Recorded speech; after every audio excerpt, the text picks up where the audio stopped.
Long before the digital age, the idea of extending reality was whispered through the pages of literary works and experimental concepts. It was a dream of worlds layered upon our own, where reality could be refashioned by imagination. From the minds of visionaries and pioneers, both known and unknown, emerged the foundations of what we now call XR. This technology has grown, evolving into a powerful force that changes how we perceive, interact, and connect with our surroundings. Yet we've barely even begun to reach its potential. Extending reality affords us the opportunities to extend our expressions. It provides space for discovery, pushing the boundaries of what is possible. Immersive technologies bridge the space between the material and virtual layer, allowing us to explore new dimensions of creativity and innovation. At GatherVerse, we believe in the extraordinary impact of XR for human betterment. These applied sciences have the incredible potential to enhance education, transform healthcare, and express a more inclusive and connected global community. It can drive sustainability and scale to undiscovered innovation, with the hope that these advancements benefit all of humankind. We stand in a powerful moment in time, where the evolution of the AI-powered Metaverse will mold our future in ways we can only begin to imagine. As we gather for this dramatically important summit, we reflect on the development of XR. From its early inspirations to its present-day applications and the incredible possibilities that lie ahead.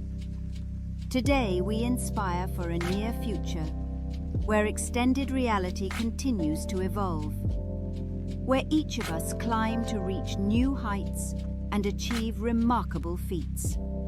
Together, we responsibly embrace the potential of this technology, knowing that the only limits are the ones we set for ourselves. Welcome to this 30-second GatherVerse Summit, where we explore the transformative power of emerging technologies paired with humane standards, where we no longer look at XR and AI separately from each other, but as a fundamental extension of our daily lives, enhancing our interactions, experiences, and understanding of the world around us. Join us as we move forward, discovering the extraordinary and near limitless possibilities for humanity. And may our gather be well.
Greetings, and welcome to GatherVerse XREvolve Summit 2025, where we meet at the intersection of emerging technologies and humanity.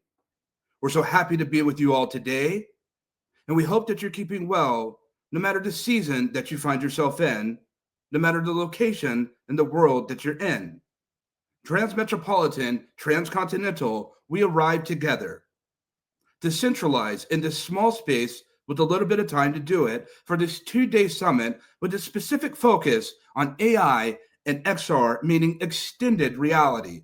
Some people will call it the Metaverse, spatial computing, virtual reality, augmented reality, mixed reality, whatever you may be familiar with it or not even. The most important thing that we must know when it comes to the extension of reality itself is that we must bring reality with it. That everyone would have the opportunity to be able to innovate and to be able to build. The metaverse, being a virtual ecosystem of interaction and communication, is on the move. It's scaling, whether we realize it or not. Beyond the media hype cycles, it's arrived. There's whole entire industries and people that will be impacted by the progress of what we're seeing happen when it comes to this ecosystem. Right now, we've never seen technology hyperscale and innovate at the rapid clip that we see it. Today, we're texting and typing on desktop, tablets, and laptops and mobile devices and with our HMDs and pass-through technology, with our AR glasses and other different devices that we use to interact with artificial intelligence. But tomorrow we'll be immersed in hyper-realistic immersive simulations or real-time augmented projection. There will be some semblance of embodiment with this species called AI. This machine species will be communicating with it. It will be communicating with us. We will see it and it will see you. Multimodal capacity, computer vision, and concatenative and parametric synthesis speech back and forth one to another. One day, through XR technology, it will look at you and it will be able to read your disposition. And this is what we refer to as theory of mind. And at some point, it will believe itself to have its own emotional disposition, self-aware. Right now, someone listening, I believe,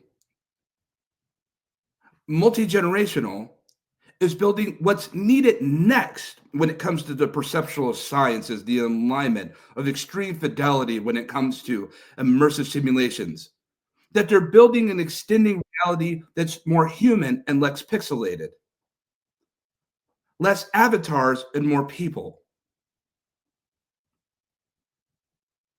This industry, this science, if you will, needs to scale faster. We aren't moving fast enough. And either we'll begin to teach people about XR AI or something else will.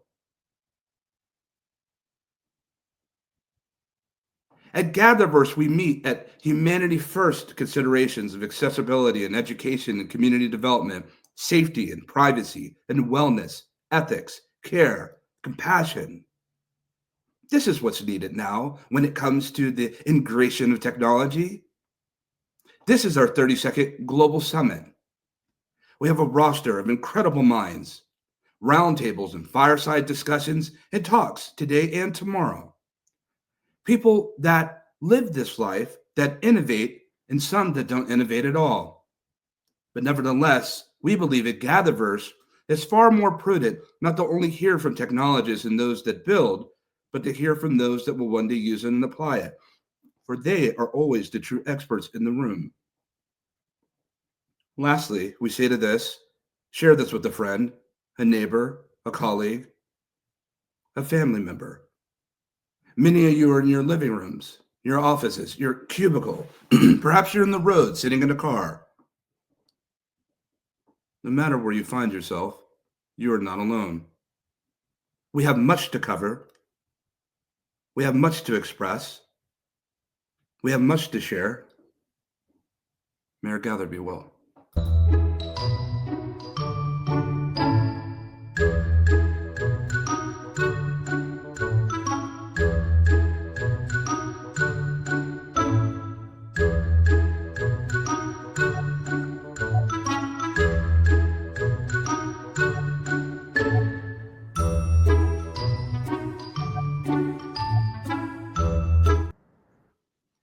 And greetings once again. Now I'm joined with our roundtablists, our panelists that have come to be able to join and arrive with us today. Panel, I'd ask that you would mute your mics until being called upon. We're going to go round robin, and we want you to be able to briefly introduce yourself, what you do, and what inspired you to be here today at GatherVerse XREvolve Summit 2025. We have much to unpack. Let it be known that there will be questions asked. Not everything that you see on the screen, audience, will be asked.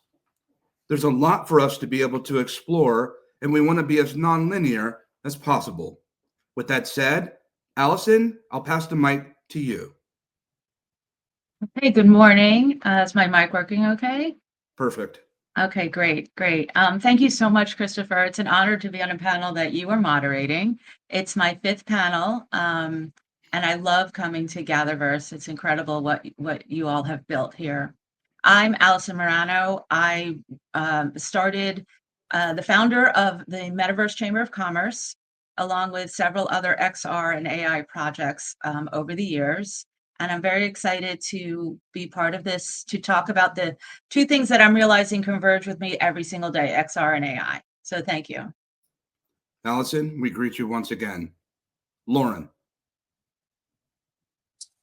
Hi, everybody. I'm super excited to be here. I'm Lauren Dusher. I'm the producer of 2 different podcasts, one called The Glow Up and one called the AI XR podcast. I have a master's in virtual reality that I got from the University of Arts London. So I'm a content creator myself, and I'm super excited to be having conversations with all of you today and talk about what the future holds for us. Thank you, so Lauren. We greet you. Mike. Your mic, sir. Hey, thank you. Pass the mic to Mike. Thank you, Christopher, and thanks, GatherVerse. I'm Michael Chavez, XR and UX design technologist with a bachelor's in gaming, interactive media, and mobile tech, and a master's in experience design. So my focus is design. I've been designing accessible, immersive experiences for neurodiverse users, especially in the voice-first interaction section here at Digital House. Mike, we greet you and we welcome you. McKeldy.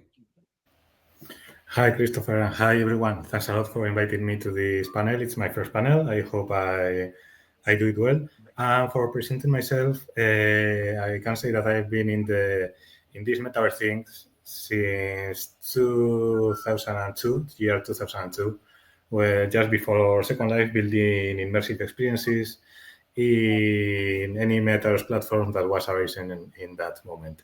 Right now, from 3 years to now, I'm working as a XR creative lead and 3D design manager at Telefónica Innovación Digital, and we are building XR experiences in VR, XR, and AR. Thank you so much, McKeldy. We greet you, and we greet each of you that are joining us here with GatherVerse XREvolve Summit 2025. And we also agree, audience, all of you that are being broadcast in several different locations, primarily at GatherVerse.live, where we see many of you that are with us. And we also see many of you from different social areas as well, from Facebook to LinkedIn and elsewhere, and even our YouTube huddle that's small and with us here today. We greet all of you as well.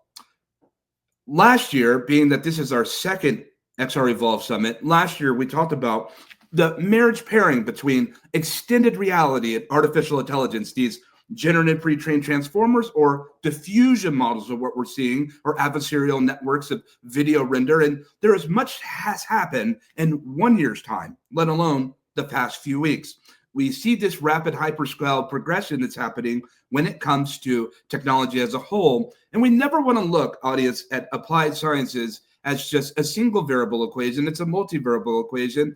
And technology has a way of merge pairing together. On a amorphous scale, we don't completely know what it will render out to be. We have our expectations and desires and outcomes, but ultimately the science will decide. Allison, as we take a real step forward and deep beneath the surface look, at this moment, today, what does the marriage pairing of the relationship between artificial intelligence from your lens in XR look like, and how is it beginning to define itself as of late? So, as I was thinking about this conference and reading through some of the questions that you may or may not ask, I started to realize how long ago I started incorporating AI into my XR builds and the creators. I have been integrating the two for a very long time, and I'm a big believer in responsible creation. And so I use various AIs to help me get ideas for what I'm going to build as an immersive experience that I want people to have a good time. I want them to return, and I really just want them to hopefully learn something and enjoy it. And AI has just given me countless ideas, but I also use it to hold myself accountable, and I try to hold AI accountable.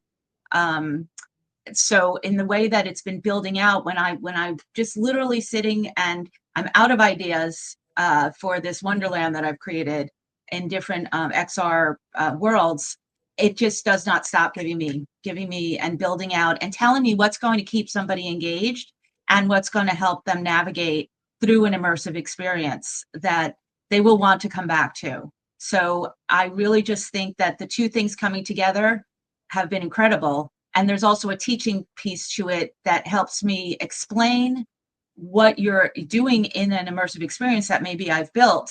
Sure. That AI has been incredible in helping me kind of flesh out. And I just see it moving forward from there. The two are now, to me, intertwined. I don't think that they're going to separate. Well meant and well expressed. We'll touch on that in just a moment. We'll come back to you, Allison. But Mike, I want to step up to you real quick when it comes to this expression of this opportunity that we find ourselves in with more creative ideas that we're able to use with these models of scale. What does that ultimately render out to? When we talk about content creation, I suspect we'll be touching on this a lot since we have a room filled with content creators. What does this mean now? What does this translate to the overarching overall experience of extended reality? Yeah, sure. So we're moving from reactive systems to predictive systems. XR is no longer just spatial. We're starting to use a lot more primary inputs. XR is starting to listen, to learn, to adapt.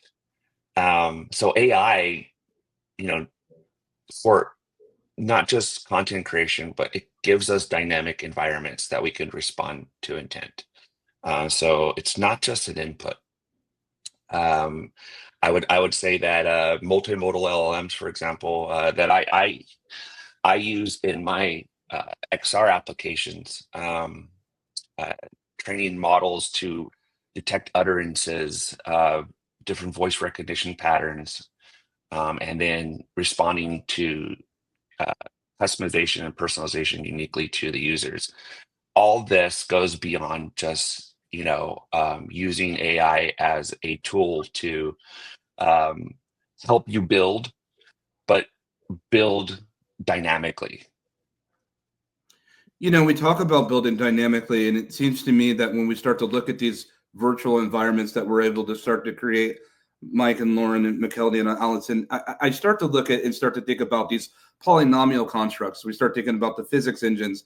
We start thinking about, instead of us only having to use our minds, but we're using these machines to be able to help propagate and to be able to create worlds of wonder that we haven't even fathomed. But ultimately, I still think about, what does this mean ultimately for humanity and the opportunity that we have to ingress or interact with these environments, Lauren, on the prospect of content?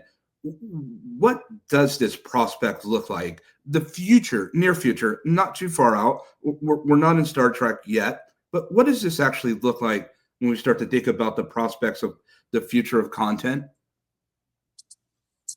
So AI now empowers real-time object detection, natural language interfaces, and recognition and content personalization. So NPCs have now reached a new level of interaction. And also for the content creators, it's a lot easier to make something that's always going to be changing and super interpersonal with the person that they're interacting with. So this can be in games and social VR, training and simulation. And I think that that's one of the best use cases for XR and AI is training and getting people repetition that they need for real world, whatever they do as their profession. We talk about content, McKeldy, and thank you, Lauren. We'll get back to you on that. I really like the cadence so far of this roundtable discussion. We're about to lean in much further, so I hope you're prepared. Audience, are we building avatars, or are we building and constructing relationships? McKeldy, I wonder, and I think about this, we're building environments, but are we building new homes? We're building new characters, but are we building our new friends? Are we innovating friends now? McKeldy, give me what you have on that, please. Well, I think just that we are innovating. We are building. We can create right now anything we could imagine. Maybe 2 or 3 years ago, it was needed a 3D designer to build an incredible 3D world that was in his mind or in her mind, and from that it will appear. Right now, we have so many tools with AI to create much faster these things. There are many softwares that can create AI, and AI avatars also can be created with AI. And I think that the point is that for content generation, right now it's not about a studio building a virtual world. It's about the users building their own worlds. And when they are building these own worlds, they can create those worlds that interact, that react to what the users are doing. I mean, we are here in a few time, we will be having a real empowered user base where the users are creating all the content, and we can give them, they have many tools to create these virtual worlds, this XR, and thanks to the AI, anything can be built. And I think that we're right now in a really, really interesting point. Sure. It's rather interesting. I sit here and under the sound of your voice of what you just shared, McKeldy, and thank you for sharing that. And we'll get back to you in just a moment. Allison, I think about something that one of my mentors, the great Tom Furness, who is one of the most extraordinary technologies and one of our pioneers in this space of XR in particular, he often talks about that if we can go into the mind of a child's imagination and to be able to equip her or him with the tools to be able to express and to be able to share and demonstrate visually worlds of imagination, what would that look like? How do we reach into the confines and, if you will, in the hearts and minds of others to be able to express these virtual worlds? How do I be able to create something that's in my mind that was just something I thought of or came to me, and allow each of you to be able to not only ingress with it, but to also interact with this environment that was literally in my mind with every color and sight and sound, and things that I haven't even yet considered that could exist. I start to think about the possibilities as Allison, but I think about it with more of a heightened sense, not the current virtual worlds we have now. They're great for the time present, you and I know that, but I'm thinking forward. I'm looking for what's next. That's what I'm looking for. I'm looking for what's next, because ultimately it seems to me that the adoption scale will scale tremendously when we begin to blur the lines and to remove between the relationship of the virtual layer and the material layer and bringing those to become one. Is this world possible within the next 2 to 3 years and 5 years? We talk about content creation and the power of AI. Will AI help us usher into this new existence of the virtual layer? So I believe yes, in the bigger picture. It's funny because, as I said, my business side of XR is the Chamber of Commerce, where I'm bringing business together and networks, and hoping that people who do create these worlds, whether they're in Web 2 or Web 3, will start to integrate and learn how to build these virtual worlds for their businesses. The same way we learned websites for when we moved from brick and mortar to the web. And I think that we're taking steps to be able to integrate the two. So as I was saying, my personal project is Wonderland, and I try to create spaces in a couple different platforms where people do get that feeling that you're talking about, where they're just in fantasy and they just get to fly and build and feel really happy when they enter these worlds. I think that when we start to tap into the user's experience, aside from, gamification and Sure. rewarding and all of that. Mhm. Once these agents that have been brought into several of the platforms that I'm working on, there's a lot of agents that are starting to be developed. When they become interactive, it becomes like that storybook where Sure. the limitless is possible, and whatever the user is in a, let's say, a blank space that's got some ideas that can lead them down different paths, that gets built once AI starts listening to the user that is actually inside your world. Sure. That's when you can go forward. It reminds me, the old story where they say, children run and play, and somebody had said, he's running along the fence, or she's running along the fence. When they're going to fall? When somebody tells them about gravity. And that's where all of these children's, you don't know that. And XR takes that away. And once you can just start going, and I always think of it as flying, we'll be able to get there. And I do think it's much faster, 2-3 years, maybe sooner, now that we're starting to get interactive agents inside the XR environments in the world. I fully agree with that. I'm so glad we're having this conversation, because this is rarely heard in this space. And why would it be? Because the level of innovation that we're seeing is particularly with these agentic systems, or these deterministic, capable models, if you will, that are able to hyperscale and to be able to proactively build by the power of a prompt and a little bit of engineering. We vibe coders of the world now, and we're seeing this take place in real time. But here's a more heightened concern, Mike, that I have. We're vibe coding today, but at some point it seems to me that the vibe code will say to the vibe coder, I don't need you anymore. I got it from here. And I think about the agency of these agentic systems right now. Yes. Audience, I want you to walk with me on this for a second. And all of you that are with us today, panelists, right now, here, June 2025, we are at the most highest concentrated form of human innovation we'll ever know.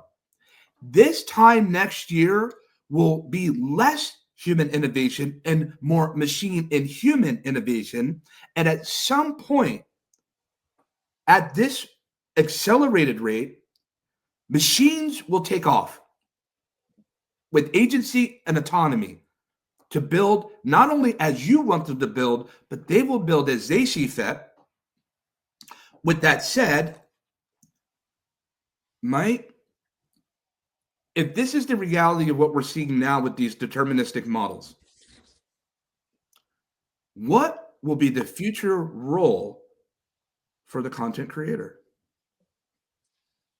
Yeah, that's a very good question. I hope we're all here trying to think about that constantly as we're all, building tools for humans. I'm sure some are building tools for robots and AI, but agency starts with transparency, right? So if XR systems predict my intent, I should know how and why. Um, Ethical user interfaces or user experiences still need to be maintained by people, by humans. But I do see where we're heading. I'm with you, Christopher. So I would say this, especially in XR, uh, expect agents everywhere.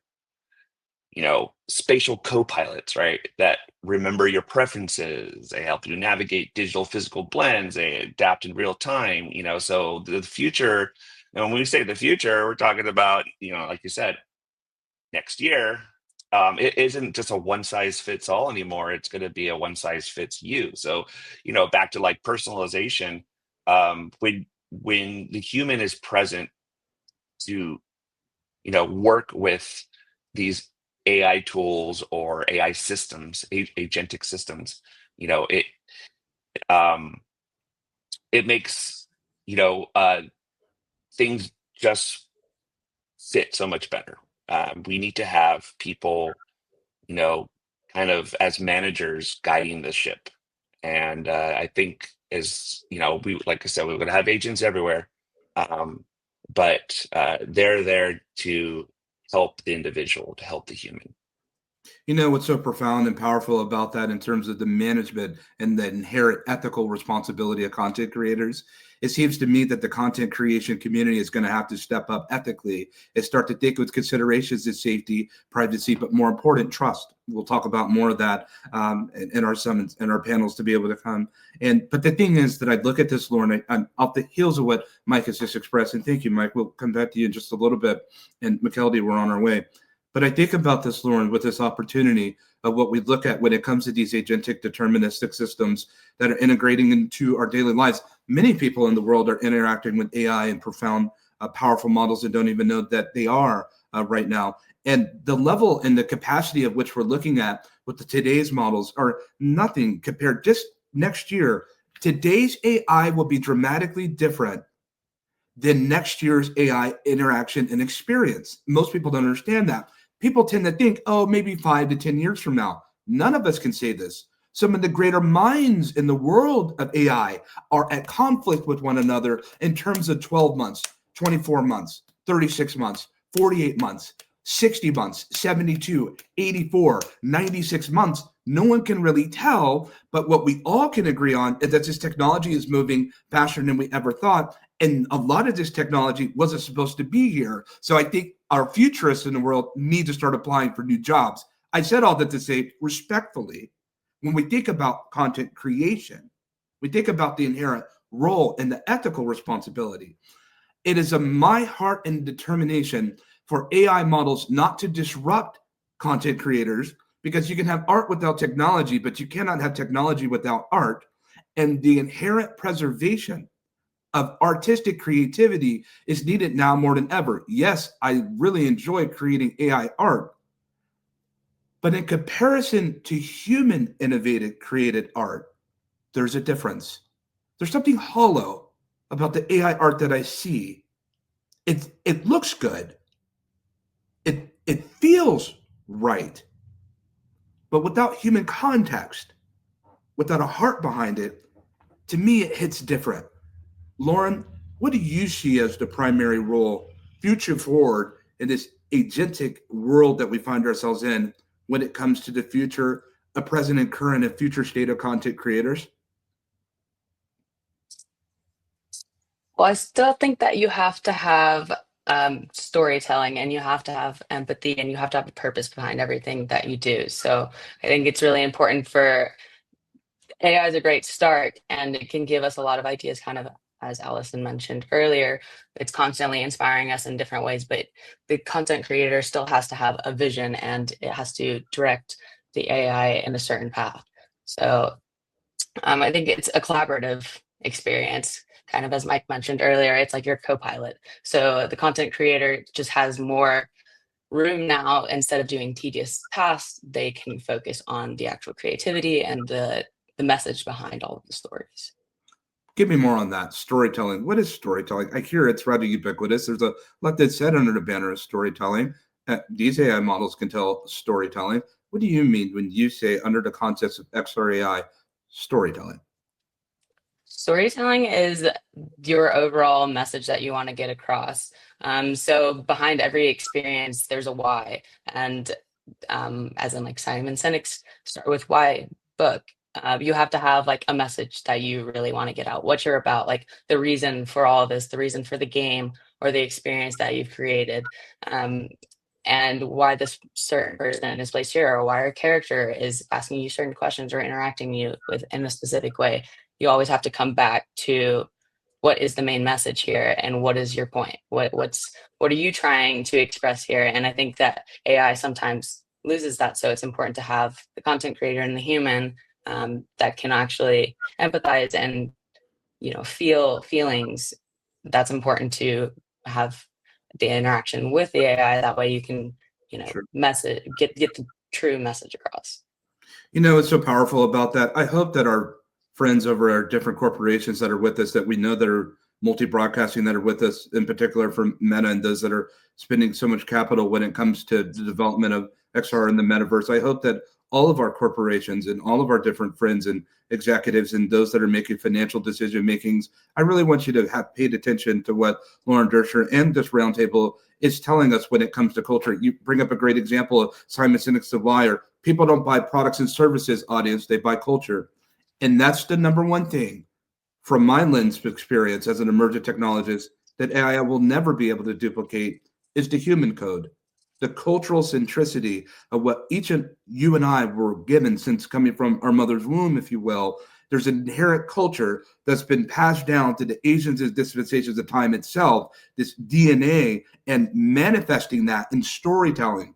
AI can never be able to duplicate the inherent story that you came in at the beginning of it. McKeldy, let's talk about storytelling and the intimacy of culture and what does that mean for the impact of content creation, and why is it so inherently important to preserve this cultural storytelling opportunity and that we have in this present day in the face and in the challenge of these deterministic agentic systems? Yes.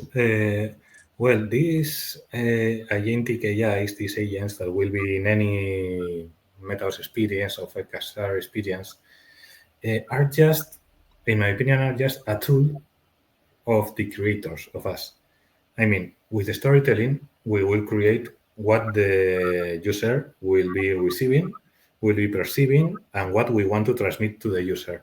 The AI will transmit what we tell the AI to transmit. I mean, there is still the human component that is the main point of that storytelling. I mean, and I would say a little bit more, not just storytelling in immersive experiences. I like to call it story living, because it's not a story being told; it's a story being lived.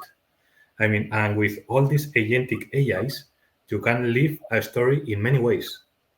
And it's something really interesting to be able to live the story. And although there's a storytelling that you want to tell, what the user is living is different from one user to another. That's a very interesting point. But all the time remembering that the AI right now is just a tool in the use of art and culture.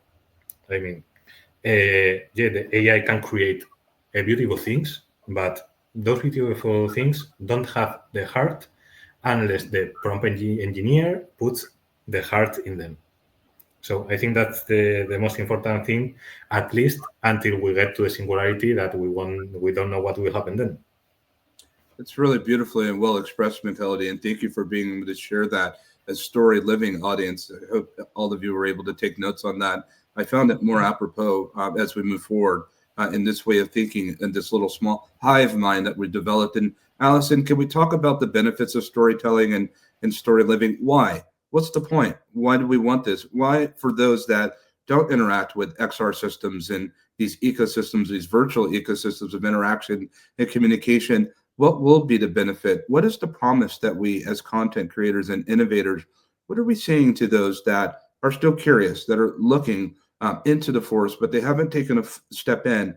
What is the significant impact of storytelling and, as McKeldy has put, story living?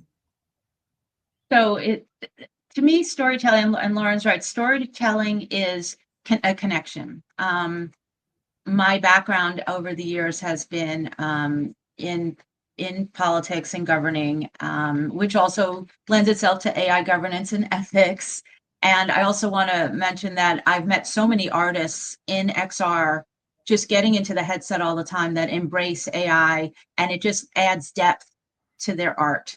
And if you do grasp it, it can help. Again, it can even help you tell the story. So storytelling is a connection. It's telling the why you're doing something, or something that, or it's going back and being able to convey what it is that you are trying to. Well, see, I'm not telling a great story about this. It's going back and trying to connect to the person about your why. So it's able to let other people see that they're not alone, and that if they feel a certain way or they've experienced something, they're not the only ones that have done that, and how it helps you grow. And it also, when we go out and we talk to people in real life, we try to create a story because we want them to understand how they can move forward with something because you have. And Right. it's incredible how many you're not in a vacuum and you're not alone. And using XR helps you reach such a wider audience. And in an XR content environment, in an immersive environment, you can leave that story there and people can come in and live it. And if you're telling it properly, they can interact with it, especially when we start to get to the agentic part and the multimodal interactions with people. They can then take that story and move forward to your point earlier about how soon we can let them create their own next chapter in that story. But mainly it makes people feel not alone. When they hear your story, they can relate and feel as though they are living it as well and that they're not the only ones out there. That's a huge benefit of storytelling. That's a huge benefit, and I find that so precious what you're expressing about, because I'm appreciating and drawing appreciation audience for storytelling. Audience, what does storytelling mean to you? And share it with the neighbor, share it with a friend, a colleague, perhaps even yourself. I think about what it's been expressed so far. We're going to run with that some, if you will, Mike. I think about that, and we'll come back to you just in a moment, Allison and Lauren. We're right around the corner from you. We think about it, storytelling, past the annals of time. And there were those that wrote on walls. They wrote on parchment, on paper. They expressed in different manifestations of tangible canvas. And then we arrived into the digital capacity to be able to create pictorial illustrations and designs in a digital sense. And it seems that the storytelling hasn't changed, but which the thematic and the material has changed. And we've gone from this material layer of storytelling to this virtual layer. But now that we think about story living, it seems to be a lot different. Mike, from your lens perspective, as someone that creates content, as someone that immerses others and helps bring other people's imagination to bear, what is this benefit of storytelling? And why does this matter towards the preservation of human communication and for humans to be able to do the storytelling?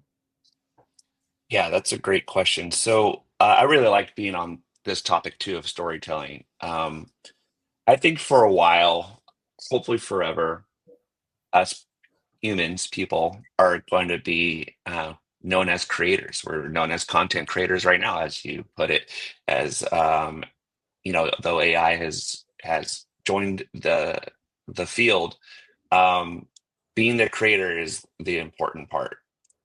So I mentioned before that maybe we're going to be more like, managers of these environments, but I really want to be, I want to kind of actually tell a story here. And I think we're seeing a shift from creators to conductors. We'll still be creators, but conductors in the sense that, storytelling is an idea, and ideas come from us, our soul, our experiences. As of right now, the ideas are written in prompts, and the agents or the chatbots will respond and do the work, but they're not coming up with the idea.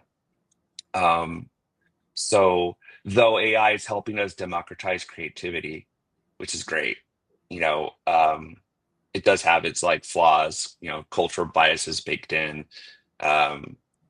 We have to, still remember that the person, whether it's personalization, which is what I focus on a lot, having those dynamic environments, having that co-pilot that is there to welcome you, um, help you build the world in your liking, for your needs. That's not the LLM or the agent building or telling the story. That's still the Sure.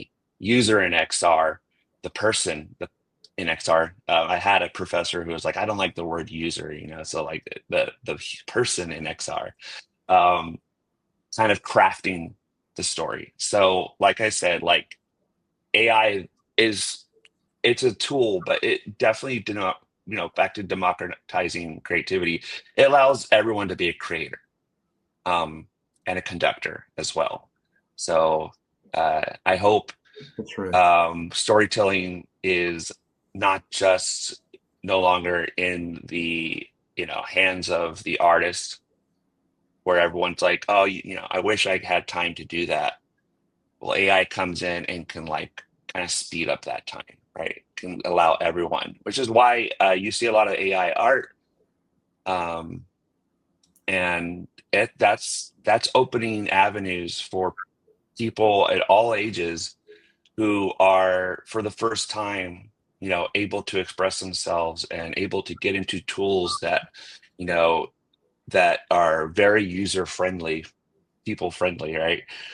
So you see I actually am seeing an explosion of creativity right now, Sure. thanks to AI. I find that interesting. It's when we think about this explosion of AI art, I think a lot of people are mistaken, have been mistaken about its applied use case. What we've done is we've seen these diffusion models or adversarial networks to be able to deploy such type of design and creative content. We look at VAO3, we look at the Soras of the world and Dream Machine by Lumen Labs and more. And we say, I'm going to use this for commercialization and for business. Sure, I can see that. But I would submit to the proactive audience and the people that are using these tools to be able to build and to innovate that I believe that storytelling and this level of heightened intelligent content creativity will lead us towards the things that we've never had before. I believe in a lot of ways, given the severe disruption that I know that we're seeing here in Silicon Valley, and not as a doomer, but a realist, seeing things that we're seeing here in Silicon Valley and elsewhere, that simply some jobs will just no longer be needed because AI will be able to do it, and financially it justifies, at least to those in business and fiduciary governance, it justifies to be able to have these machines be able to do it, which should be able to propagate or promote or inspire us to be able to start to take these tools of communication when it comes to storytelling, to be able to communicate and interact with one another, to be able to tap into this cultural IP of the why, Lauren, and into that why, to be able to give us the next foundational steps towards what is next in human innovation and scale, especially as we lean closer to physics. We're still with storytelling, Lauren. In some ways, you kicked us off about this cultural IP that we have. I see more of an importance now for content creators this morning here in California, more than I ever have before. What is that preservation? What are we preserving when it comes to content creation, Lauren? Well, so AI has given accessibility to all, and it's become very adaptable. I think it's lowered a lot of barriers to entry. So, for example, people that don't have a lot of technical skills, AI tools allows anybody to generate avatars, which is one of the core essentials to creating an experience. It also allows people to create environments and personalize their environments to the vision that they have. Yeah, personalization is just like super important here because now that we have these AI tools, we can do things a lot faster. Whereas before we had to, give an avatar or an NPC different answers to prompts. So if someone asked it a question, then we would have to say, like, you can respond with these answers. Whereas nowadays, we enable them basically to have their own personality and their own character.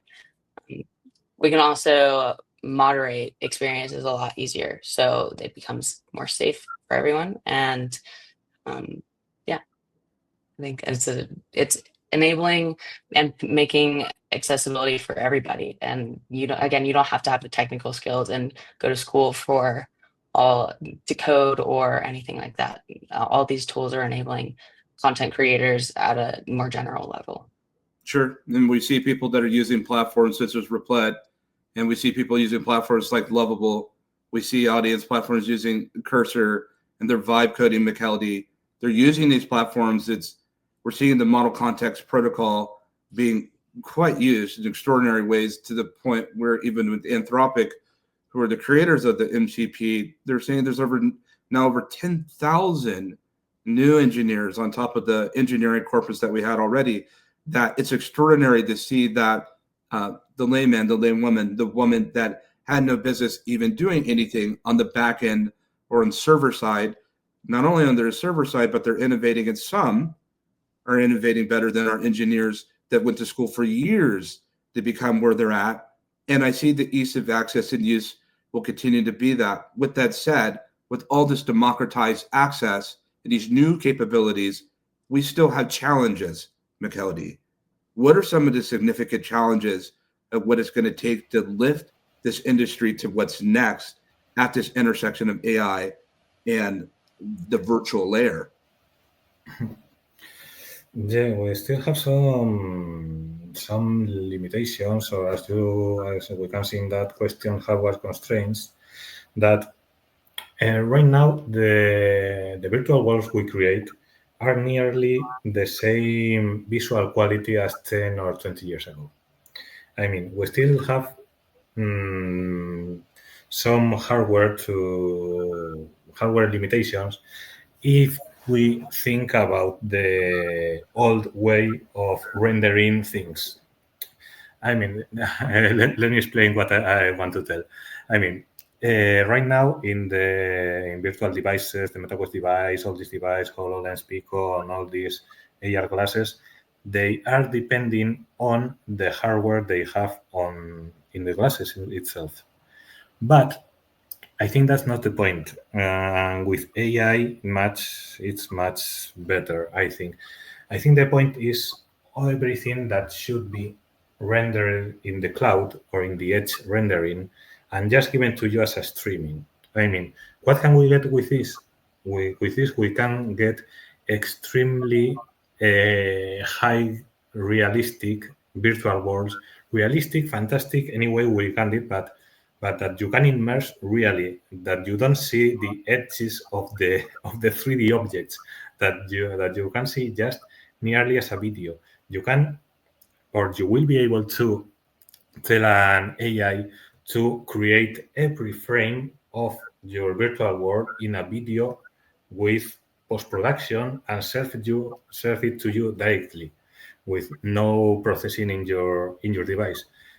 When that comes, I think it's not very, very far away. Maybe in a couple of years. Right now, it's very expensive, all this computational cost.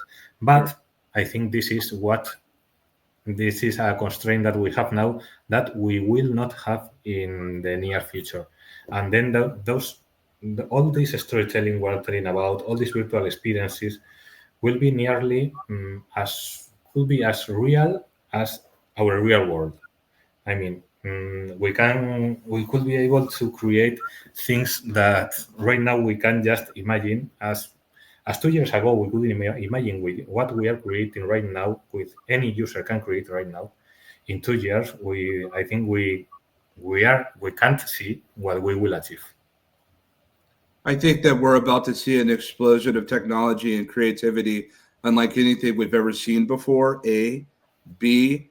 I believe that more of this democratized access, Allison, to these technologies in places we commonly don't see certain countries and whole entire continents equipped with these resources.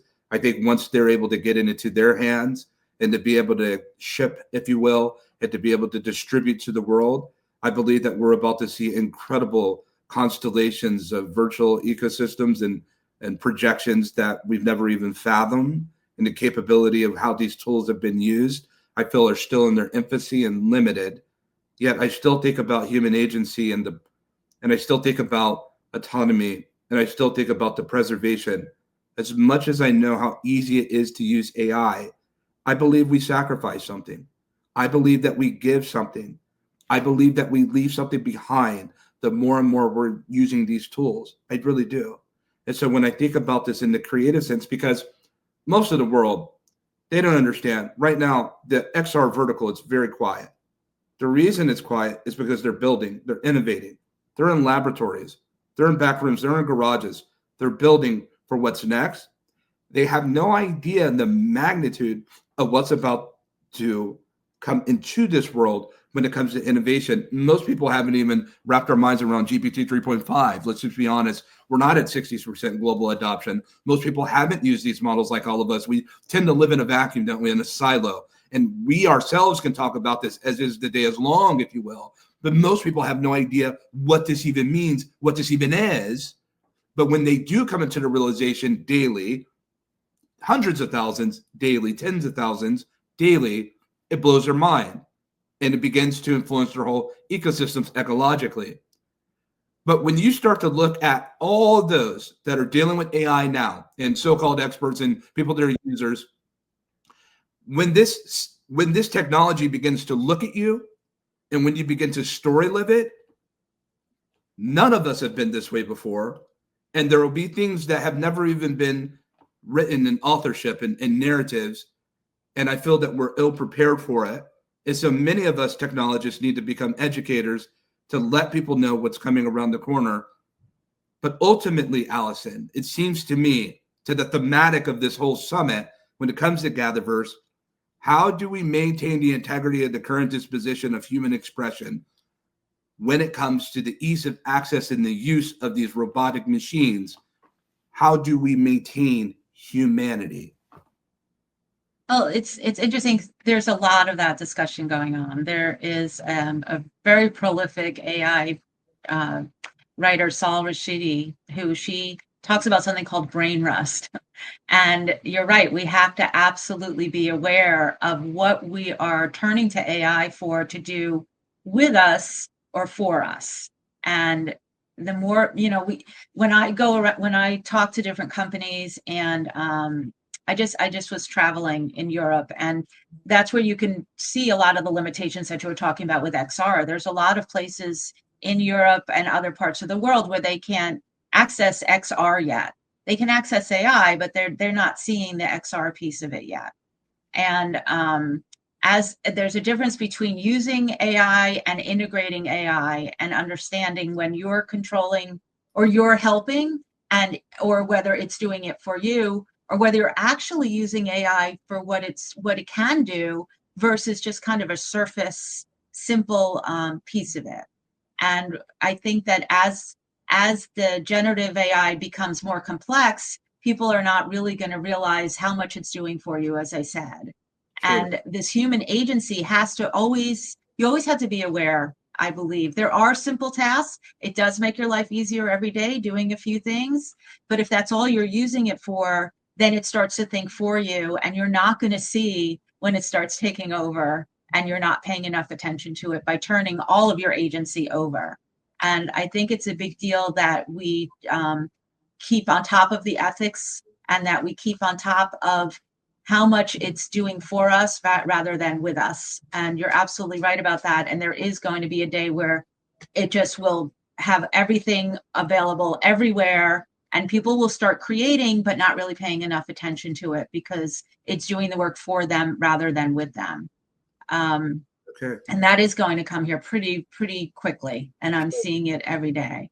Okay, very briefly. Thank you, Allison, so much. Lauren, then McKelody, and then Mike, have you close out. Lauren, how do we keep XR AI innovation human? I think having policymakers really in tune with everything going on, it's not the easiest thing to do just because it is rapidly moving and advancing every day. But just having the human touch with everything that we create and making sure that we don't lose that sense of humanity and empathy. Yeah, I think that's super important. Thank you, Lauren. McKelody. Well, I think we have to be a little careful with all these AI agents, because I think the user needs to know if he's interacting with a human or with an AI agent. And we need to be also careful because we don't know who has programmed or make all the learning of this agent and what they want to make us do something. Maybe they want us to do something that we really don't want to. And I think that's a point that we need to also be very careful. We needs to be legislated very well, and the user needs to know when he's talking with a human or when he's talking with an AI agent, and what that AI agent is created for. Sure. Thank you, McKelody. Mike, close us out, please. Yeah, I'll go and step on this one in terms of how do we make sure keep this more human. We need to continue funding open source, accessible XR AI frameworks. So the innovation doesn't just belong to the private companies or private monopolies. I know there are people working in companies. We all work in companies, so there's still a human element there, but by demo, democratizing and open sourcing, which is what I do. I put everything up on publicly on GitHub. We can make sure that what is being built is being built for all with all. You know what's so powerful about this whole conversation and discussion? We talk about the power of content creation, accessibility, and democratization. Mike, your comment about capital and resources needed usually is the biggest challenge and the obstacle that we face. But none of that was said. Instead, we decided to have a conversation that led from the heart first. At some point, we have to realize that we're heading into an era where capital investments will be dramatically different, where venture capitalists and those that invest in these technologies, they won't be investing in humans, ladies and gentlemen. They'll be investing in machines. Because why would I invest in a founder or a company financially when I can invest in a machine to build what it is that I want to go to market? This is the time for us to start to take advantage of whatever given agency that we have and to create from the heart and to build and start there. And we will have to be our own market, support, and audience and community. Thank you so much for joining us on this extraordinary roundtable discussion. We have a fireside chat that's coming with Thomas and Lynn next. Our Gather was well. Thank you. Thank you.